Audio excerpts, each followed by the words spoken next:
The glass doors of Sterling and Associates gleamed like mirrors in the afternoon sunlight, reflecting Maya Rodriguez's uncertain expression as she stood on the sidewalk, clutching her 6-month-old daughter close to her chest. The prestigious law firm occupied 3 floors of the downtown financial district, its marble facade and gold lettering announcing to the world that only serious money walked through these doors. Maya adjusted the thin blanket around baby Elena, whose soft whimpers suggested another crying spell was approaching. Before we continue with Maya's story of unexpected justice, I'm curious about where you're watching from today. Are you dealing with your own family drama? Or maybe you're somewhere peaceful where stories like this help you unwind? Drop a comment and let me know what state or country you're tuning in from. Maya's worn denim jacket and faded black dress stood in stark contrast to the polished brass handles she reluctantly grasped.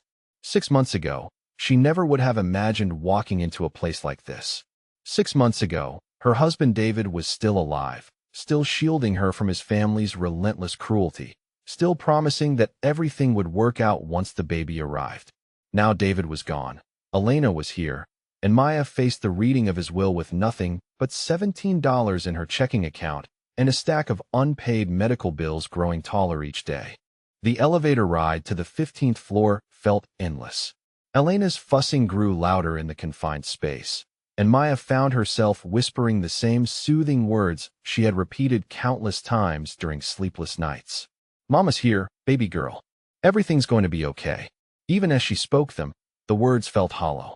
Nothing had been okay since the morning she woke up to find David collapsed in their tiny apartment kitchen, his weak heart finally giving out at 28 years old. The reception area of Sterling and Associates looked like something from a magazine. Rich mahogany paneling covered the walls, and leather chairs that probably cost more than Maya's monthly rent were arranged around a glass coffee table displaying pristine financial publications. The receptionist, a woman with silver hair pulled into a severe bun, looked up from her computer screen with the kind of expression reserved for people who had wandered into the wrong building. "Excuse me," the receptionist said, her voice carrying the crisp tone of someone accustomed to dealing with wealthy clients. "Do you have an appointment?" Maya approached the desk carefully, Elena now beginning to cry in earnest. "I'm here for the reading of David Worthington's will. I'm his wife, Maya Rodriguez." The receptionist's eyebrows rose slightly as she consulted her appointment book. "Oh," she paused, clearly processing this information. "Yes, I see you're listed here. The family is already gathered in conference room A. Down the hall, last door on your right." Maya nodded her thanks and turned toward the hallway, immediately sensing the change in atmosphere. Through the partially open conference room door, she could hear voices, laughter, the comfortable sound of people who belonged in places like this. Her steps slowed as she recognized the voices that had tormented her throughout her brief marriage to David. Well, look what the cat dragged in," came the unmistakable voice of Marcus Worthington, David's older brother. Maya paused outside the door, Elena's cries now attracting attention from within the room. "I was wondering if she'd actually have the nerve to show up here." Maya took a deep breath and stepped into the conference room. 12 pairs of eyes turned toward her, and the temperature seemed to drop 20 degrees. The long polished table was surrounded by David's extended family, all dressed in expensive black attire that managed to look more fashionable than mournful. Marcus sat at the far end, his perfectly styled hair and custom suit making him look like he had stepped out of a business magazine. Beside him, his wife Victoria wore a black dress that probably cost more than Maya had spent on clothes in the past year. Victoria's lips curved into something that might have been a smile if it contained any warmth whatsoever. "Oh my goodness," she said, her voice dripping with false concern. "Maya, darling, what are you doing here? Surely you don't think this concerns you." Maya clutched Elena tighter, feeling every eye in the room examining her appearance, judging her worthiness to breathe the same air as the Worthington family. David's cousin Jennifer whispered something to the woman beside her, and both women laughed quietly. Maya recognized Jennifer from the handful of family gatherings David had insisted she attend, events where Maya had spent entire evenings standing alone while David tried desperately to build bridges between his wife and his family. "I was invited," Maya said quietly, her voice barely audible over Elena's increasingly distressed cries. "The lawyer's office called me about David's will." Marcus leaned back in his chair, studying Maya with the kind of look he might give a stray dog that had wandered into his backyard. Right, of course they did. Legal obligation, I suppose. But honestly, Maya, do you really think David left you anything significant? I mean, let's be realistic here. The words hit Maya like physical blows, but she had learned to expect cruelty from these people. During her marriage to David, she had endured countless family dinners where conversations stopped when she entered the room, holiday gatherings where she received gifts clearly purchased at the last minute from a gas station, and social events where other family members would openly discuss David's previous girlfriends as if Maya were invisible. Victoria gestured toward an empty chair at the far end of the table, the seat farthest from everyone else. I suppose you can sit there, she said with exaggerated patience. Though I do hope that baby calms down. This is a serious legal proceeding, not a daycare center. Maya made her way to the indicated chair, passing family members who pulled their purses closer or shifted slightly away as she walked by. Elena's cries had reached the level that made Maya's chest tighten with anxiety. She had learned to recognize the different types of crying over the past 6 months, and this was the kind that suggested a long, difficult session ahead. As she settled into the chair, Maya caught fragments of whispered conversations around the table. Poor David, what was he thinking? Should have known better than to get involved with someone like that. Gold digger if I ever saw one. These people had never bothered to get to know her, had never asked about her background, her education, or her dreams. From the moment David introduced her as his girlfriend, they had made their judgment and never wavered from it. The conference room door opened, and a distinguished man in his 60s entered carrying a thick leather portfolio. His silver hair was impeccably styled, and his charcoal suit spoke of expensive tailoring. This had to be James Wellington, the senior partner whose name appeared on most of David's legal documents.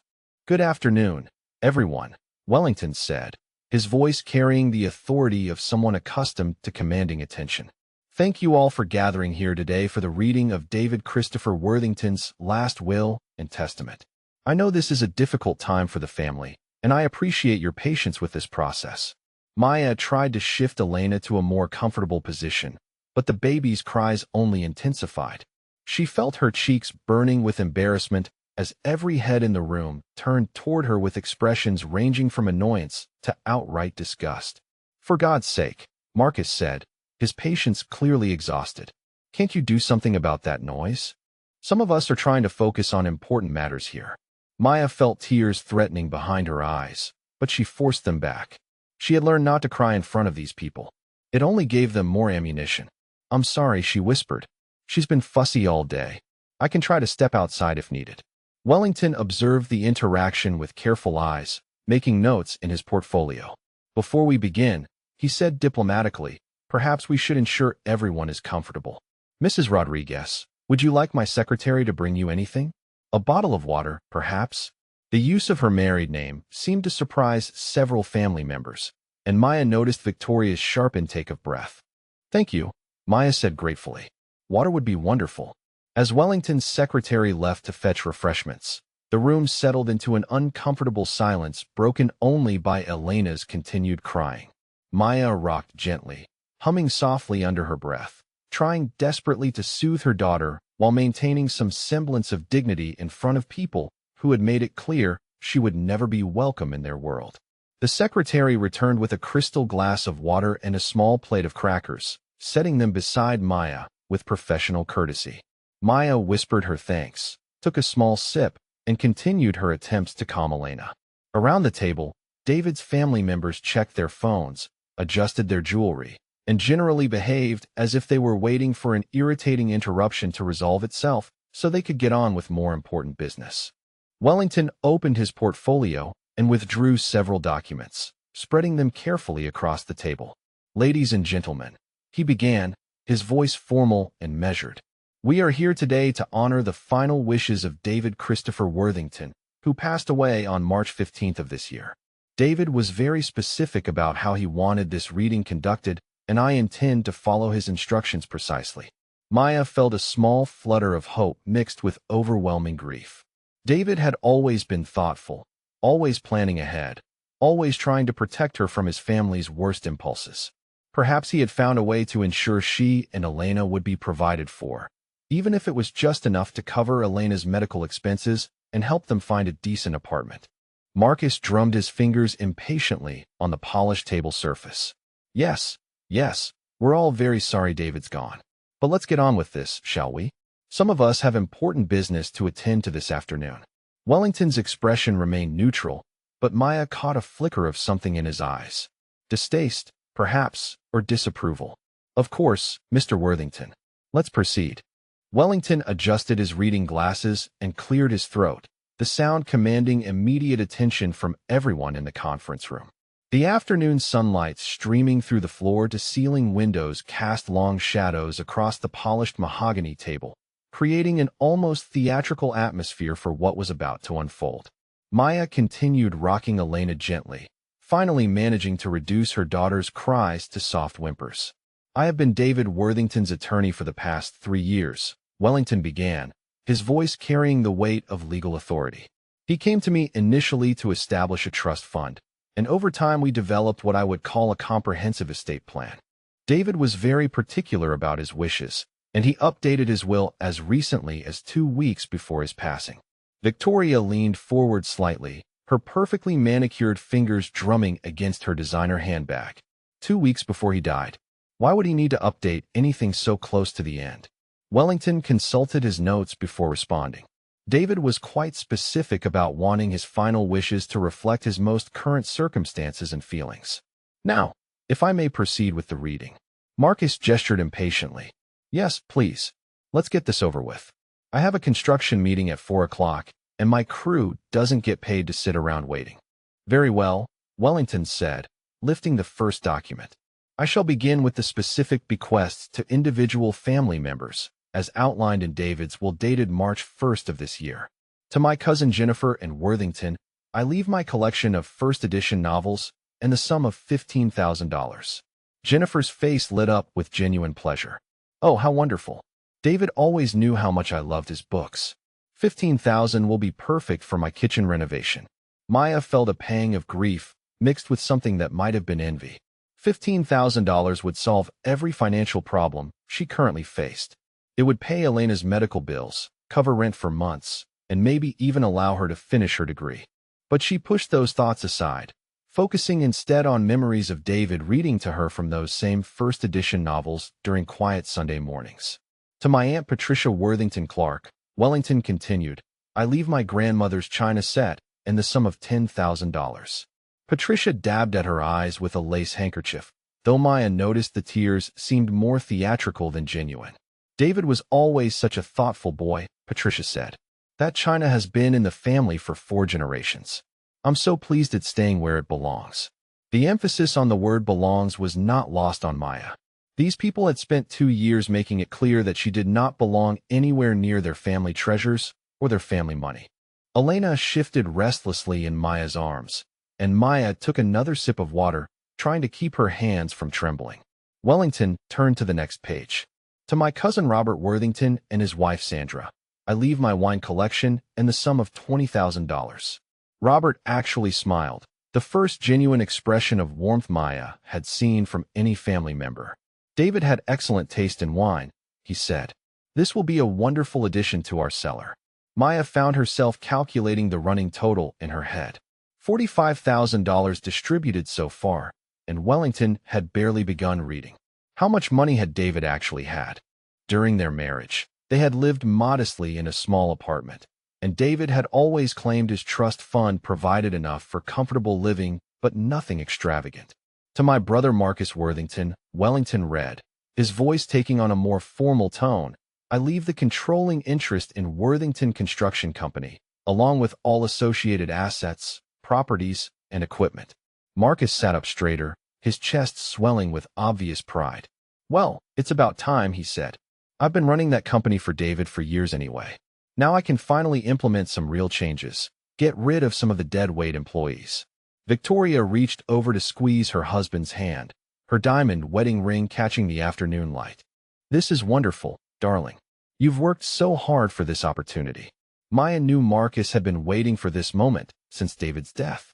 The construction company had been in the Worthington family for 3 generations, and Marcus had always resented that David, as the younger brother, held the controlling share due to their grandfather's will. Now Marcus would finally have the power he had craved for so long. Wellington continued reading. To my sister-in-law Victoria Worthington, I leave the family vacation home in Martha's Vineyard, including all furnishings and personal property contained therein. Victoria actually clapped her hands together with delight. Oh, Marcus, did you hear that? The Vineyard house is ours. We can finally redecorate it properly, get rid of some of that dreadful old furniture, and make it truly elegant. Maya remembered the one time David had taken her to the Martha's Vineyard house. It had been a weekend trip early in their relationship, and Victoria had spent the entire time rearranging furniture and making pointed comments about people who didn't understand how to care for nice things. The house itself was beautiful, a sprawling oceanfront property that had been in the family for 40 years, but Maya had felt like an intruder during every moment of that visit. Elena began crying again, the sound piercing through the room's satisfied atmosphere. Maya stood up and began walking slowly back and forth behind her chair, bouncing gently and humming under her breath. The family members turned toward her with expressions of barely concealed irritation. For heaven's sake, Victoria said, her voice sharp with annoyance. Can't you take that baby outside? Some of us are trying to concentrate on important matters. Maya felt her cheeks burning with embarrassment. I'm sorry, she whispered. She's usually better than this. Maybe she's picking up on the stress. Maybe she knows she doesn't belong here, Jennifer muttered under her breath, loud enough for several people to hear. Like mother, like daughter, I suppose. The comment hit Maya like a physical blow, but before she could respond, Wellington cleared his throat loudly. If I may continue, he said, his tone carrying a subtle warning. There are still several important provisions to address. Marcus waved his hand dismissively. Yes, carry on. Though I can't imagine what else could be significant. You've covered the major assets. Wellington consulted his documents again, and Maya noticed him glancing in her direction with an expression she couldn't quite read. There was something almost sympathetic in his eyes, mixed with what looked like anticipation. Actually, Mr. Worthington, we have only begun to scratch the surface of David's estate. Victoria looked up sharply. What do you mean? What else could there be? Wellington turned to a new set of documents, these ones bearing different letterhead and multiple official seals. David's estate planning was quite comprehensive, he said carefully. There are additional provisions that require more detailed explanation. Marcus leaned back in his chair with obvious confidence. Well, I'm sure whatever else there is can be handled quickly. Probably just some minor charitable donations or personal effects for old friends. Maya continued pacing with Elena, trying to process what she was witnessing. These people were dividing up David's life as if he were nothing more than a collection of valuable objects. There was no mention of his kindness, his humor, his dreams of starting a family foundation to help children in need. They spoke only of money and property and what they deserved. Wellington shuffled through his papers, creating a deliberate pause that seemed to make everyone in the room slightly uncomfortable. Maya, he said suddenly, would you prefer to remain standing, or would you like my secretary to bring you a more comfortable chair? The unexpected kindness in his voice caught Maya off guard. She was accustomed to being ignored or barely tolerated by authority figures, especially in settings like this. I'm fine, thank you, she managed. Elena seems calmer when I'm moving. Perhaps, Victoria said coldly, it would be better if Maya stepped outside altogether. Clearly the baby is disturbed by being in an unfamiliar environment. This is family business, after all. Maya felt the familiar sting of exclusion, the same feeling she had experienced at every family gathering during her marriage to David. But before she could respond, Wellington spoke up firmly. Mrs. Rodriguez has every legal right to be present for this reading, he said. In fact, her presence is specifically required by the terms of David's will. Something in his tone made Marcus sit up straighter. Required? What do you mean, required? Wellington's expression remained neutral, but Maya caught another flash of something in his eyes. Anticipation, perhaps, or satisfaction. David was very explicit about wanting all beneficiaries present for the complete reading of his will, Wellington said. And Mrs. Rodriguez is indeed a beneficiary. The room fell silent except for Elena's soft whimpers. Maya felt her heart racing, a mixture of hope and terror coursing through her chest. Beneficiary. The word hung in the air like a challenge to everything the family believed about her place in David's life. Jennifer was the first to break the silence. Well, of course David would leave her something, she said dismissively. Probably enough for a nice funeral arrangement or maybe a small memorial fund. David was always sentimental about strays. The word stray hit Maya harder than Jennifer probably intended. Throughout her marriage, she had heard variations of this theme. David's family saw her as something he had picked up temporarily, a phase he would eventually outgrow once he came to his senses and found someone more suitable. Marcus checked his expensive watch with obvious impatience. Look, Wellington, can we just get through whatever token gesture David made and wrap this up? I really do have important business to attend to this afternoon. Wellington nodded slowly. Of course, Mr. Worthington. Let me continue with the reading. However, I should warn you that the remaining provisions are somewhat more complex than what we have covered so far. Maya felt Elena finally beginning to settle in her arms, the baby's cries subsiding into sleepy breathing. For the first time since entering the conference room, Maya allowed herself to look directly at the family members around the table. Their faces showed varying degrees of satisfaction and anticipation, secure in their belief that they had received everything of value from David's estate. But something in Wellington's manner suggested that their confidence might be premature.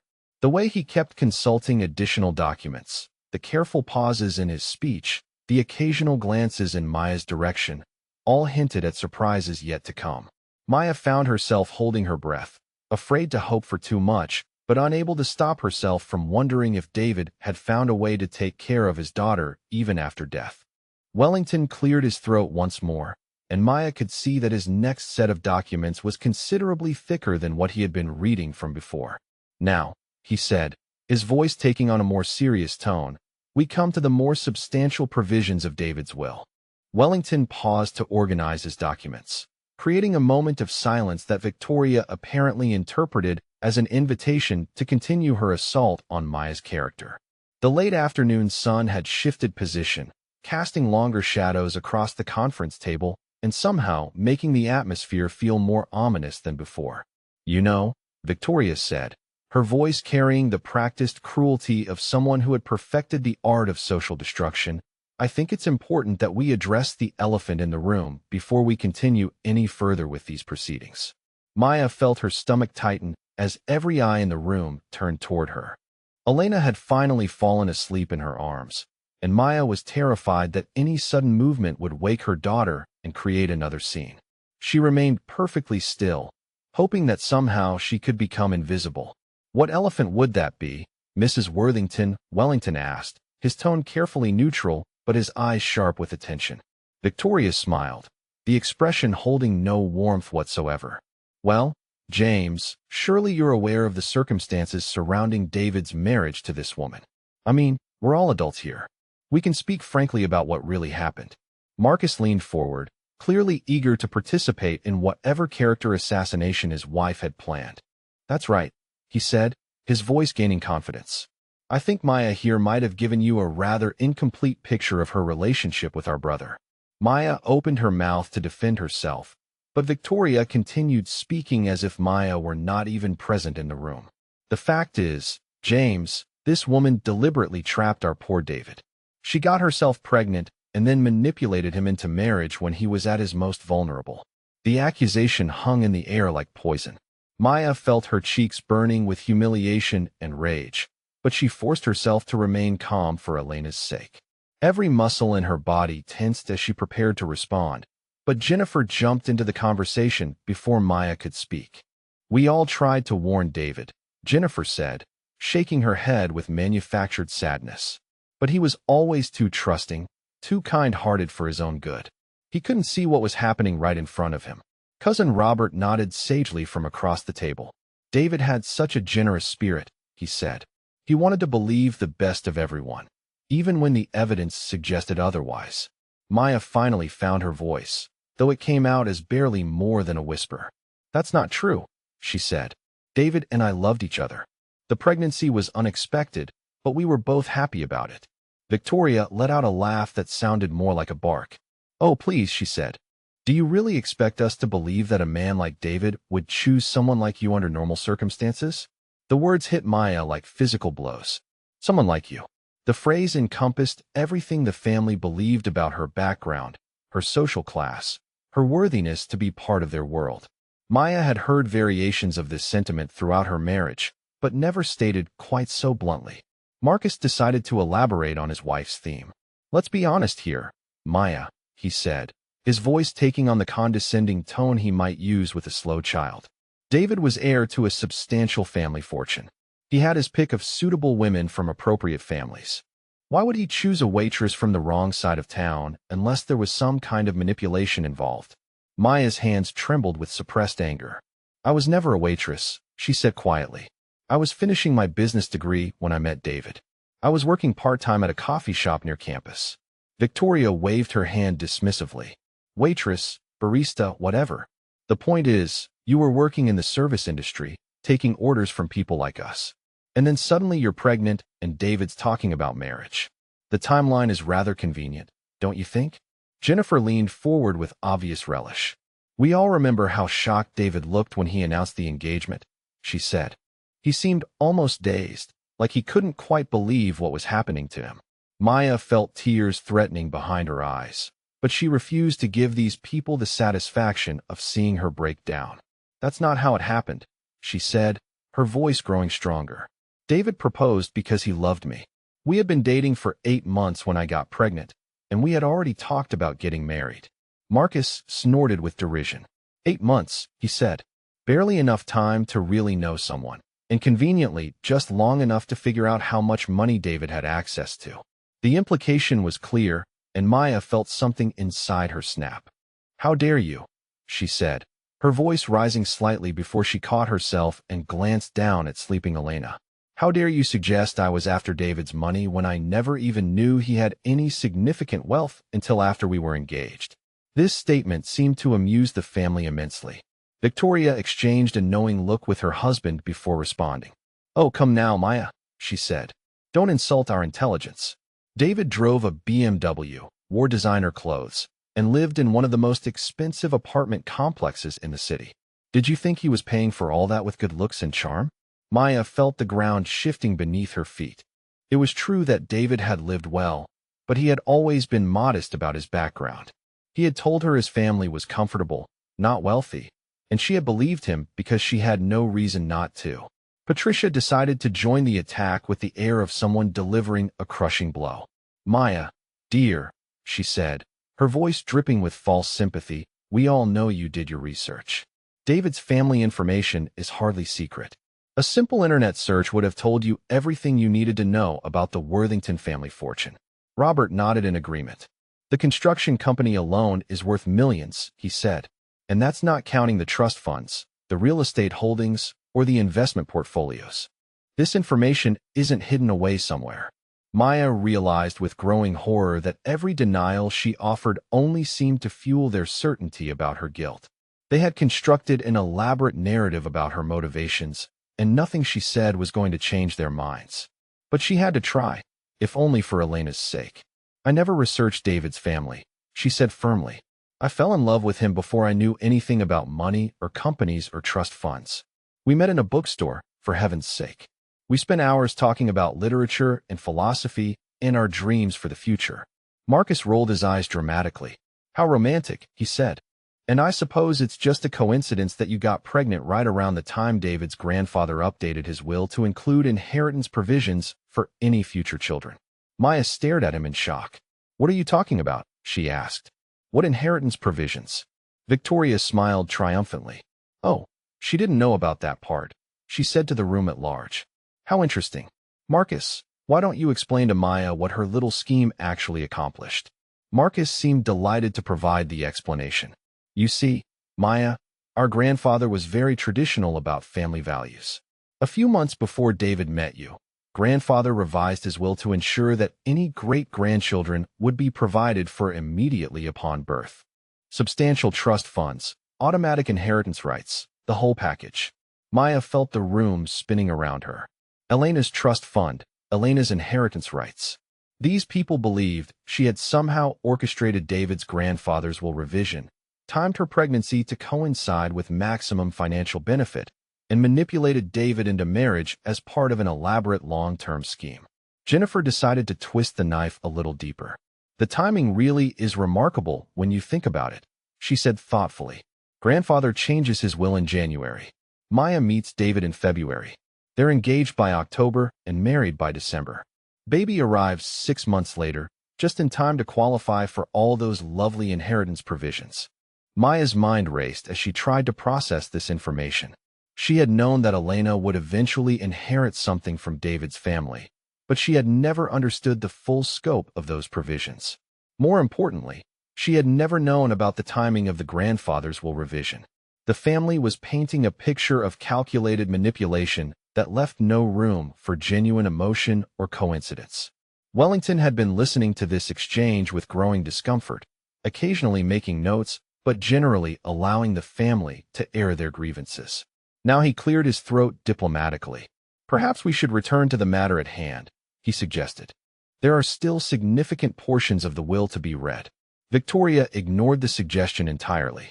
James, I hope you understand what kind of person we're dealing with here, she said.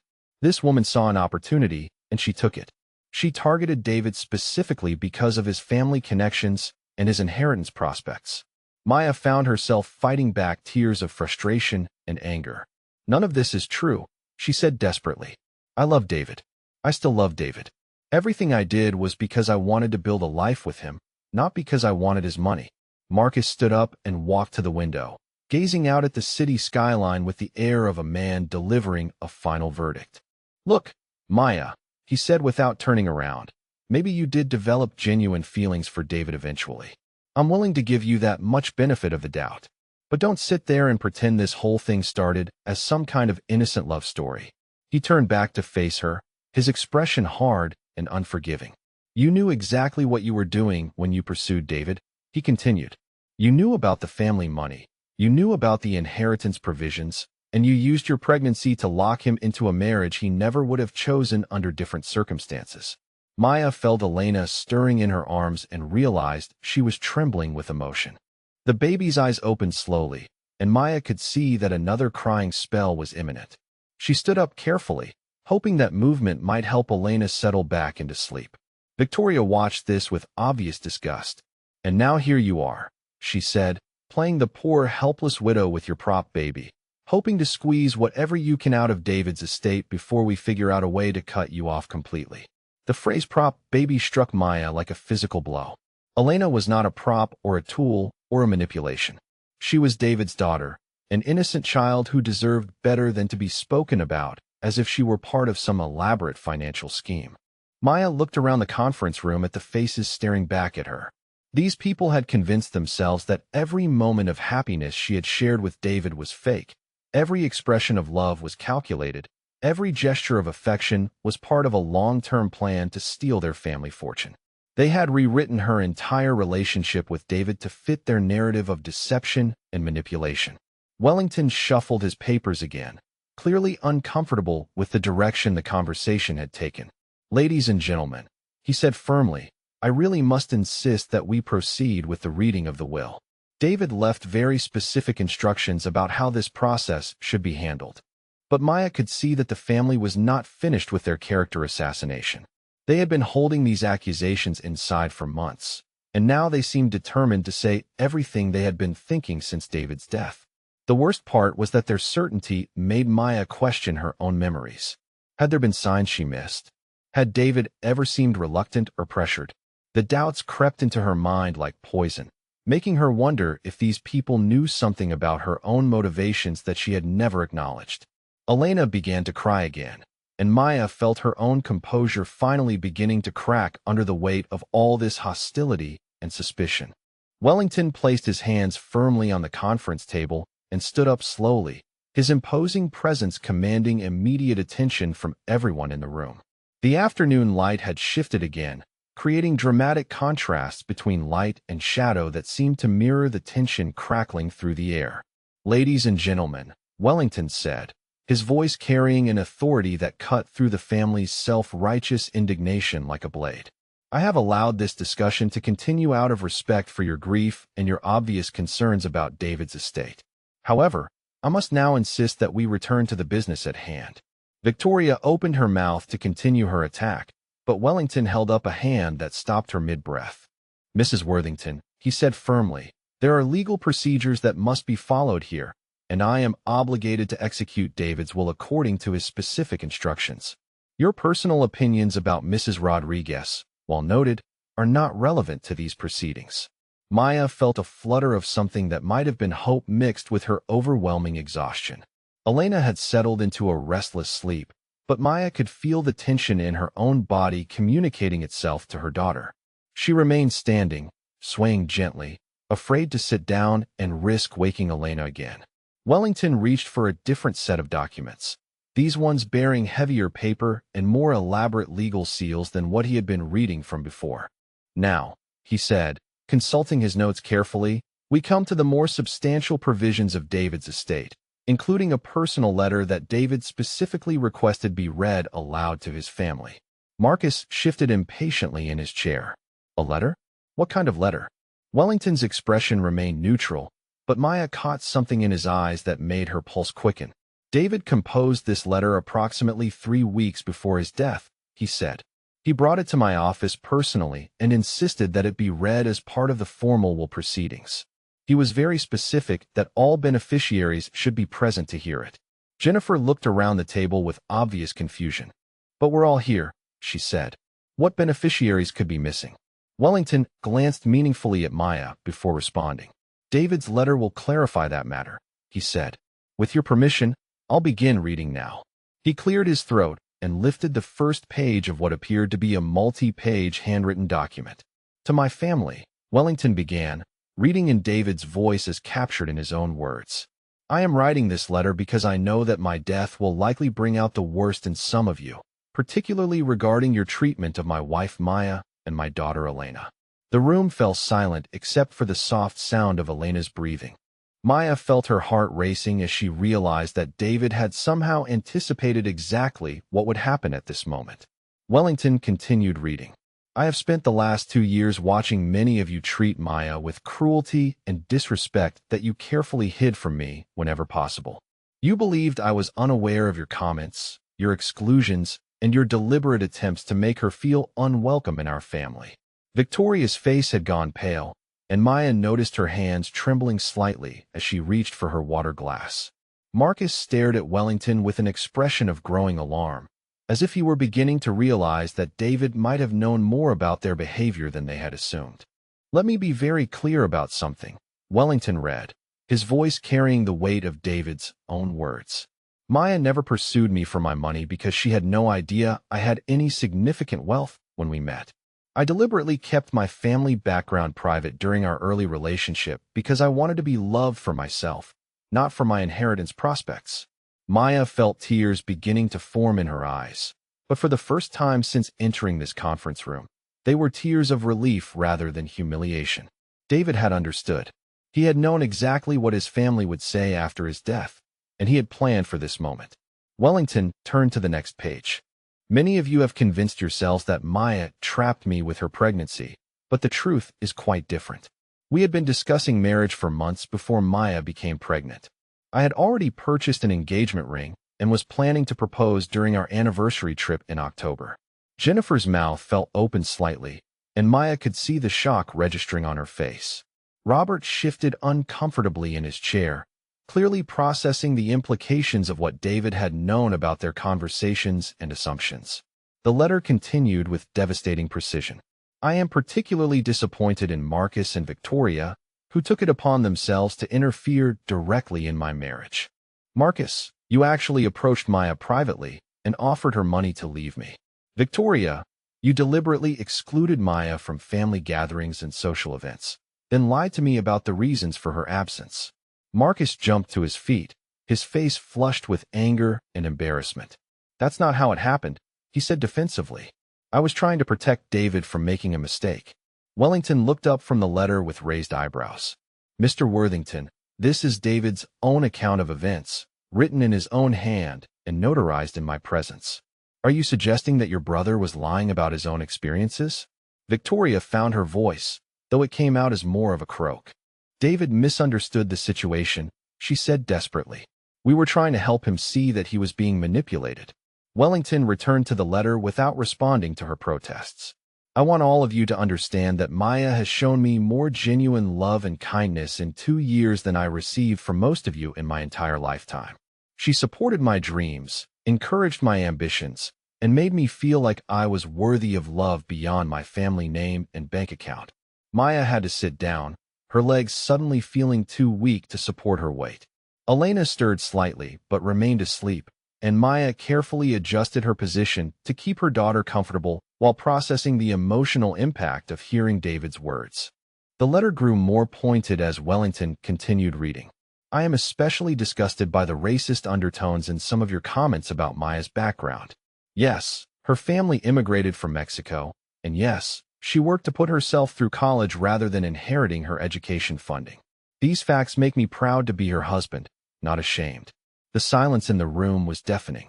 Maya had never heard David address the racism she had experienced from his family so directly, though she knew he had been aware of the subtle comments and deliberate exclusions that had made her feel like an outsider. Wellington paused to check his notes before continuing.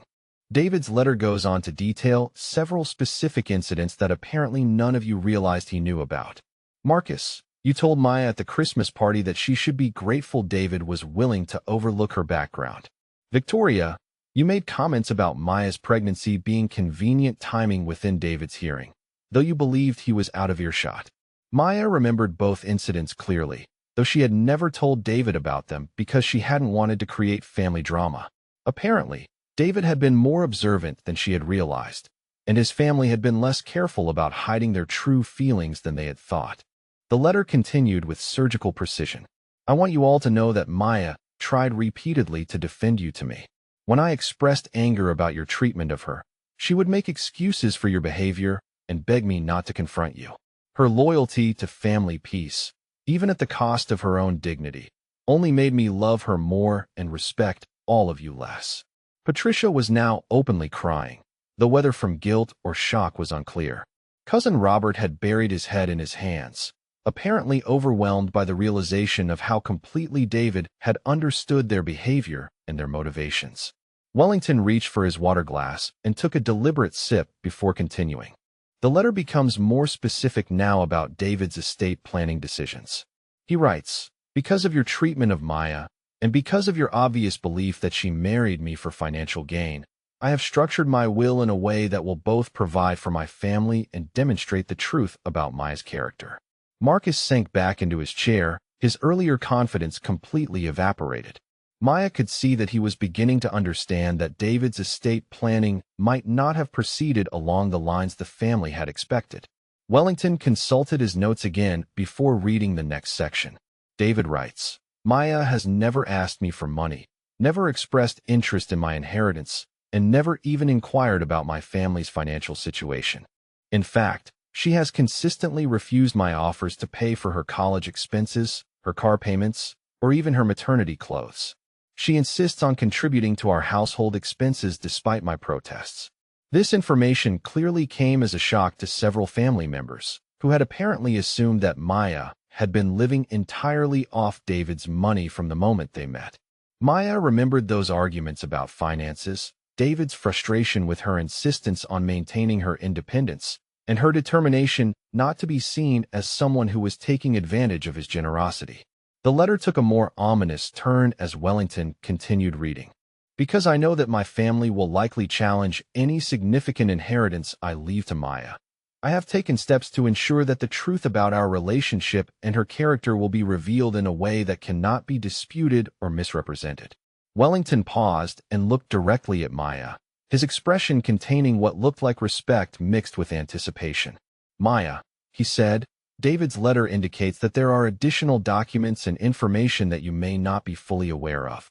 With your permission, I would like to continue reading and then explain the full scope of David's estate planning. Maya nodded, though she felt almost dizzy with the emotional whiplash of hearing David's voice defending her so eloquently while the family that had tormented her sat in stunned silence. Elena remained peacefully asleep, as if sensing that the tide was finally turning in their favor. Wellington lifted the final page of David's letter. David concludes by writing, I love Maya Rodriguez Worthington more than I have ever loved anything in my life. She is the best person I have ever known, and our daughter Elena represents the future I had hoped to build with her. I trust that after today's revelations, my family will finally understand who Maya really is and what she truly means to me." The conference room fell into absolute silence as the implications of David's letter settled over the family like a suffocating blanket.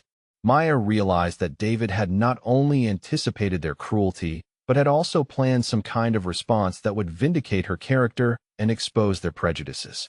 Wellington carefully folded David's letter and placed it back in his portfolio. "Now," he said, his voice carrying new gravity, "we can proceed to the actual distribution of David's estate, which I believe will provide additional context for everything David wrote in his letter." Maya felt her heart pounding as she realized that the real surprises were apparently still ahead. Wellington opened a new folder, this one bearing the letterhead of what appeared to be multiple law firms and financial institutions. The late afternoon sun had begun to fade, casting the conference room in a more subdued light that somehow made the moment feel even more dramatic. Maya remained seated, Elena sleeping peacefully in her arms, completely unaware that her mother's entire world was about to change. "Before we proceed with David's estate distribution," Wellington said, his voice taking on a tone of profound significance, "there are some additional facts that David specifically requested be revealed at this time. Maya, these revelations may come as a surprise to you as well, since David was apparently keeping certain information private even from you." Maya felt her pulse quicken. What kind of information could David have kept from her? They had shared everything during their marriage, or at least she had thought they had. Around the table, the family members sat in stunned silence, still reeling from the brutal honesty of David's letter. Wellington consulted a document that bore multiple official seals and signatures. "Maya," he said carefully, "could you please confirm your full legal name for the record?" "Maya Catherine Rodriguez," she replied automatically, then paused. "Well, Maya Catherine Rodriguez Worthington since the marriage." Wellington nodded slowly. "And could you tell me your father's full name?" Maya felt confused by the question, but answered anyway. "Carlos Eduardo Rodriguez. But I don't understand what this has to do with David's will." Wellington's expression grew more serious. "Maya, was your father ever known by any other names? Perhaps a name he used professionally or legally?" Maya's confusion deepened. She thought back to her childhood, trying to remember if her father had ever mentioned using different names. "Well," she said slowly, "he always told people his name was Charlie Rodriguez when he was building his business. He said it was easier for American clients to remember and pronounce." Wellington nodded as if this confirmed something important. "Maya," he said gently, "I need to inform you that your father's legal name, according to the documents David provided me, was Carlos Eduardo Rodriguez Blackstone." The name hit Maya like a thunderbolt. Blackstone. She had heard that name before, seen it in business magazines and newspaper headlines, but she had never connected it to her own family. Her father had always been just Charlie Rodriguez, the hardworking immigrant who had built a small pharmaceutical consulting business from nothing. "I don't understand," Maya said, her voice barely above a whisper. "My father's name was Rodriguez. We never used any other name." Wellington reached for another document, this one bearing the official seal of what appeared to be a major corporation. "Maya, your father was Carlos Eduardo Rodriguez Blackstone, founder and majority shareholder of Blackstone Pharmaceuticals. He legally simplified his name to Carlos Rodriguez when he immigrated to the United States, but he never formally changed it." Maya felt the room spinning around her. Blackstone Pharmaceuticals was one of the largest drug companies in the world, a multi-billion-dollar corporation that she had read about in business magazines during college. Her father couldn't possibly have been connected to a company like that. Victoria found her voice first, though it came out as a strangled whisper. "That's impossible," she said. "Maya's father was some kind of small business owner. David told us he ran a little consulting company." Wellington turned to address Victoria directly. Mr. Worthington was apparently honoring Maya's father's wish to keep his true identity private, he said. "According to these documents, Carlos Rodriguez Blackstone spent years building his business empire while deliberately maintaining a low public profile to protect his family's privacy." Maya's mind raced as she tried to process this information. Her father had always been secretive about his work, traveling frequently for business meetings that he never discussed in detail. She had assumed he was struggling to build his consulting practice, but apparently he had been managing a pharmaceutical empire while she remained completely unaware of the true scope of his success. Wellington consulted his notes again. Maya, your father passed away 8 months ago, correct? Maya nodded, fighting back tears at the mention of her father's death. It had been cancer, a brutal 6-month battle that had drained their family emotionally and financially. At least, she had thought it drained them financially. Now she was beginning to wonder if everything she believed about her family's circumstances was completely wrong. According to these estate documents, Wellington continued, your father left you the controlling interest in Blackstone Pharmaceuticals, along with all associated assets, properties, and financial holdings. The total value of this inheritance is approximately $12.4 billion. The silence that followed was so complete that Maya could hear the faint hum of the air conditioning system. $12.4 billion. The number was so large that her mind couldn't quite process it. Around the table, the family members sat frozen in shock, their faces showing various stages of disbelief and horror. Marcus was the first to break the silence. That's impossible, he said, his voice barely controlled. If Maya was some kind of billionaire heiress, why was she working in a coffee shop? Why was she living in that tiny apartment with David? Wellington turned to Maya with an expression of gentle understanding. Maya, he said, according to your father's legal team, you specifically requested that your inheritance be held in trust until you completed your education and established your independence. Your father honored that request and never informed you of the full scope of your future inheritance. Maya felt tears streaming down her cheeks as memories flooded back. Her father's mysterious business trips, his insistence that she focus on her education rather than worrying about money, his quiet confidence that everything would work out for their family. He had been protecting her from the knowledge of her own wealth, allowing her to build a life based on her own efforts and choices. David knew about this. Wellington continued. Your father contacted him shortly before your engagement to explain the situation and to ensure that David's feelings for you were genuine rather than financially motivated. The implications hit Maya like a physical blow. David had known she was wealthy and had still chosen to live modestly with her. He had known she would eventually inherit billions and had never once suggested that she access those funds or change their lifestyle. Every argument they had ever had about money, every time he had offered to pay for things and she had refused, every moment of financial stress during his illness, David had endured it all while knowing that she had access to unlimited resources. Victoria's voice cracked as she spoke. You mean David married a billionaire and never told us? He let us treat her like she was some kind of gold digger when she was actually richer than our entire family combined? Wellington nodded solemnly. David was honoring both Maya's privacy and her father's wishes regarding the inheritance timing. However, he did document the entire situation extensively, including recording several conversations where family members made disparaging comments about Maya's financial situation. Maya realized with growing clarity that David had not only known about her inheritance, but had also been building a case to protect her from exactly the kind of treatment she had experienced today. Every cruel comment, every dismissive gesture, every attempt to exclude her from family events had been documented as evidence of their prejudice and assumptions. Wellington reached for yet another folder, this one containing what appeared to be property deeds and financial statements. Now, he said, we come to David's own estate distribution. In light of everything we have just discussed, David's decisions regarding his inheritance take on additional significance. Marcus leaned forward desperately. What do you mean? David left me the construction company. Victoria got the vineyard house. Those distributions are straightforward. Wellington's expression grew more serious. Actually, Mr. Worthington, David's bequests to you were somewhat more complex than they initially appeared. You see, David restructured the ownership of Worthington Construction shortly before his death.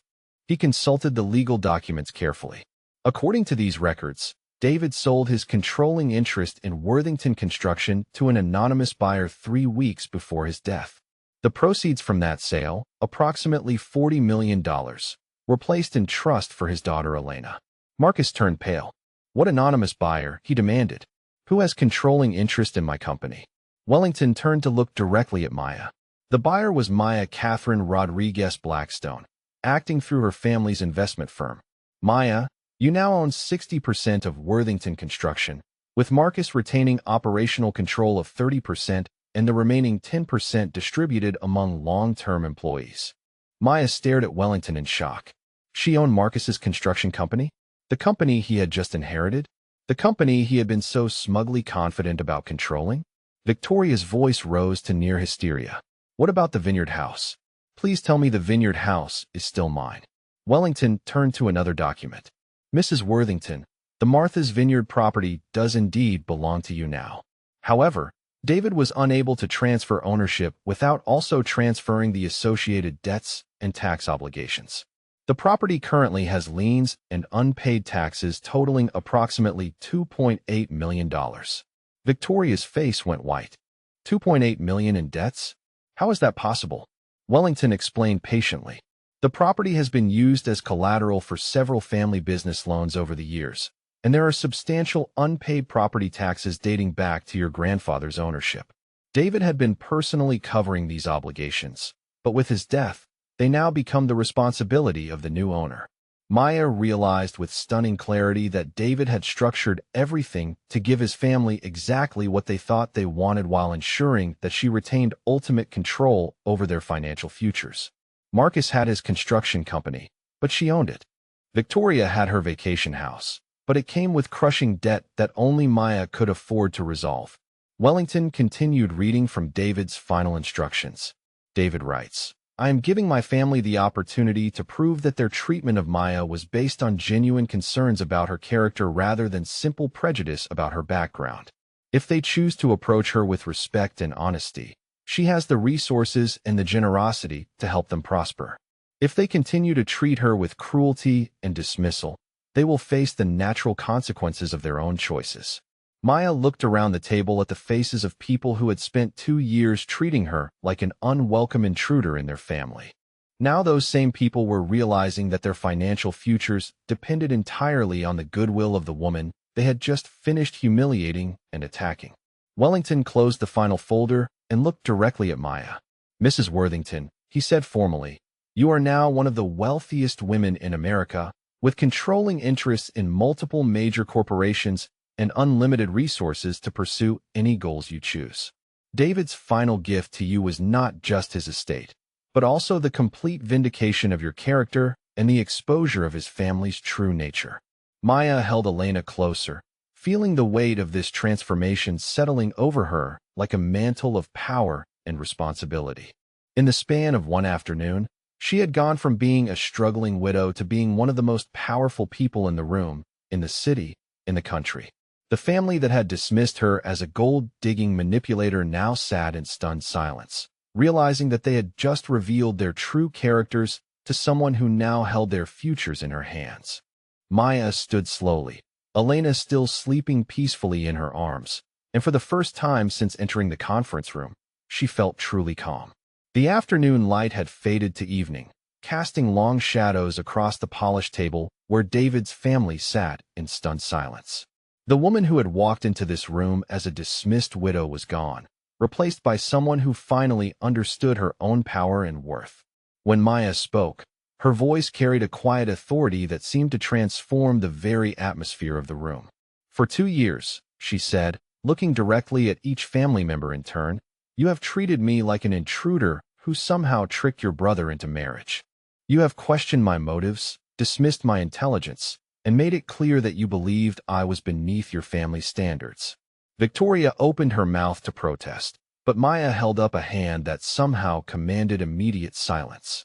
I'm not finished, Maya said, her tone remaining calm, but carrying an unmistakable note of steel. You spent this afternoon accusing me of being a gold digger who manipulated David for financial gain. You suggested that I trapped him with my pregnancy and used his kind nature against him for my own benefit. Maya walked slowly around the conference table, her presence now commanding the room in a way that would have been unimaginable hours earlier. Marcus, she said, stopping beside his chair, you offered me money to leave David. You actually believed that I could be bought off like some kind of temporary inconvenience in your brother's life. Marcus stared down at the table, unable to meet her eyes. Maya, he said weakly, I was just trying to protect David. I thought you were taking advantage of him. Maya's expression remained composed, but her words cut like surgical instruments. You thought I was taking advantage of him because you couldn't imagine that someone like me could be worthy of someone like David. You saw my background, my work history, my ethnicity, and you decided that I must be a fortune hunter because that was the only way your worldview could make sense of David's choice. She moved to stand behind Victoria's chair. And you, Victoria, made it your personal mission to exclude me from family events, to make subtle comments about my clothing and my mannerisms, and to ensure that I never felt welcome in social situations. You believed that if you made my life uncomfortable enough, I would eventually disappear. Victoria's hands trembled as she reached for her water glass. Maya, I never meant to hurt you. I was just concerned about David's happiness. Maya's voice remained steady. You were concerned about David's happiness, or you were concerned about protecting the family fortune from someone you considered unworthy of it. Because everything you did suggested that your real worry was financial, not emotional. She returned to her position at the head of the table, Elena still sleeping soundly despite the tension in the room. Now you know the truth, Maya continued. I never needed David's money because I had my own resources that I chose not to access. I never manipulated him for financial gain because I was already wealthier than your entire family combined. Every assumption you made about my character was not only wrong, but also revealed your own prejudices and limitations. Wellington observed this transformation with obvious respect, making notes as Maya spoke. Maya turned to address the entire room, her voice carrying the authority of someone who had finally claimed her rightful position. David structured his will very carefully, she said. He gave each of you exactly what you thought you wanted, but he also ensured that I would have the final say in how those gifts actually function in your lives. Marcus, you now run a construction company that I own. Victoria, you have a beautiful vacation home with debts that only I can afford to resolve. Maya paused to let this information sink in completely. I could choose to be vindictive, she continued. I could use my position to make your lives as difficult as you made mine. I could force Marcus out of the company he spent years building, or I could let Victoria lose the house she loves to tax collectors and creditors. The silence in the room was absolute, broken only by the soft sound of Elena's breathing. Maya could see genuine fear in the faces looking back at her. The sudden realization that their cruel treatment of her could now have serious consequences for their futures. But David loved his family despite their flaws, Maya said, her voice softening slightly. And I love David more than anything in this world. So I'm going to offer each of you a choice, and your decision will determine how we move forward from here. She walked back to her chair and sat down, arranging Elena more comfortably in her arms. You can acknowledge that your treatment of me was based on prejudice and assumptions rather than legitimate concerns about my character. You can commit to building respectful relationships based on who I actually am rather than who you believed me to be. If you make that choice, I will be generous in my support of your goals and your financial needs. Maya's expression grew more serious as she continued. Or you can continue to believe that I somehow deceived David and manipulated this entire situation. You can maintain your conviction that you were right to treat me the way you did, and that I'm still somehow unworthy of being part of this family. If you make that choice, you will face the natural consequences of your decisions without any assistance from me. Marcus was the first to find his voice, though it came out as barely more than a whisper. Maya, I owe you an apology. I was wrong about everything. I let my own fears and prejudices cloud my judgment, and I treated you terribly as a result. Maya studied his expression carefully, looking for signs of genuine remorse versus simple fear of financial consequences. Marcus continued, his voice growing stronger. I should have gotten to know you instead of making assumptions. I should have trusted David's judgment instead of questioning his choices. I'm genuinely sorry for the pain I caused you. Victoria looked around the table desperately before speaking. Maya, I know I was horrible to you. I know I made you feel unwelcome and excluded. I convinced myself that I was protecting David, but honestly, I think I was just jealous that he found someone who made him so happy when I was still struggling in my own marriage. Maya felt Elena stirring in her arms and realized that her daughter was beginning to wake up. As Elena's eyes opened slowly, Maya felt a profound sense of completion, as if David's plan was reaching its intended conclusion. Wellington cleared his throat diplomatically. Mrs. Rodriguez Blackstone, he said, using Maya's full legal name for the first time. There are practical matters regarding your new responsibilities that will need to be addressed in the coming weeks. Your father's legal team has been managing your inheritance and trust, and they will need to transfer full control to you now. Maya nodded, still processing the reality of her transformation. Wellington continued.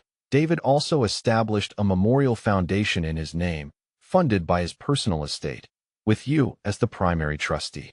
The foundation is designed to provide educational scholarships for underprivileged students, particularly those from immigrant families. This information brought fresh tears to Maya's eyes.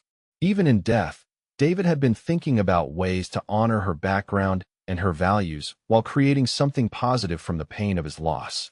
Jennifer finally spoke up from across the table, her voice small and ashamed. Maya, I said terrible things about you today. I repeated gossip and made racist comments that I knew were wrong even as I was saying them. I don't have any excuse for my behavior, and I understand if you can never forgive me. Maya looked around the table at the faces of people who had spent years making her feel like an outsider and an intruder. Now those same people were apologizing, asking for forgiveness, and acknowledging that their treatment of her had been based on prejudice rather than legitimate concerns. Elena was now fully awake, looking around the room with curious eyes, completely unaware that she was surrounded by people who had just learned that her mother was one of the most powerful women in the country. Maya stood up and walked to the window, looking out at the city skyline that now seemed different somehow, full of possibilities and opportunities that had been invisible just hours earlier. When she turned back to face the room, Maya's expression showed a mixture of strength and compassion that perfectly captured the transformation she had undergone. I accept your apologies, she said quietly. Not because you've earned my forgiveness, but because David would want me to give you the chance to become better people than you were today. She paused to let Elena grasp her finger, smiling as her daughter gurgled happily. However, Maya continued, trust will have to be rebuilt slowly, through actions rather than words. I will honor David's wishes by supporting his family, but I will also protect myself and my daughter from any future cruelty or manipulation. Wellington began gathering his documents, clearly recognizing that the formal proceedings were reaching their conclusion. Mrs. Rodriguez Blackstone, he said, my firm will continue to serve as your legal counsel during this transition period. David left very detailed instructions about how he wanted your inheritance integrated with his estate planning, and we will ensure that everything proceeds according to his wishes. Maya nodded gratefully. Thank you, Mr. Wellington, for everything. I think David would be pleased with how today went. As the family members began to leave the conference room, each one paused to speak quietly with Maya, offering additional apologies and tentative invitations to rebuild their relationships. Maya accepted these overtures gracefully but without commitment, clearly understanding that forgiveness was a process rather than a single moment. Marcus lingered after the others had gone, clearly struggling with something he wanted to say. Maya, he said finally, the construction company has some really exciting projects coming up. If you're interested in being involved beyond just ownership, I'd welcome your input. David always said you had great business instincts. Maya smiled, recognizing this as Marcus's first genuine attempt to see her as a partner rather than an obstacle. I'd like that, she said. David and I talked about ways to make construction more environmentally sustainable. Maybe we can explore some of those ideas together. As Maya prepared to leave the conference room, Wellington handed her a sealed envelope. David asked me to give you this after the will reading, he said. It's a private letter, just for you. Maya accepted the envelope with trembling hands, knowing that it contained David's final words to her, written at a time when he knew he was dying, but she did not. She would read it later, in private, when she could fully absorb whatever final gift of love and wisdom he had left for her. Walking out of Sterling and Associates, Maya felt the evening air on her face and realized that everything about her life had changed in the space of a single afternoon. She was no longer the struggling widow who had entered this building hours earlier. She was Maya Rodriguez Blackstone, billionaire, mother, and the woman David Worthington had loved enough to trust with the complete transformation of his family's understanding of worth and character. Elena gurgled happily in her arms, and Maya whispered softly, "Your daddy was the smartest man I ever knew, baby girl. And he made sure that we'll never have to worry about anything ever again." As Maya's car pulled away from the curb, She caught a glimpse of David's family members standing on the sidewalk, still processing the complete reversal of everything they had believed about power, money, and the quiet woman who had just transformed their entire world with the simple revelation of who she truly was.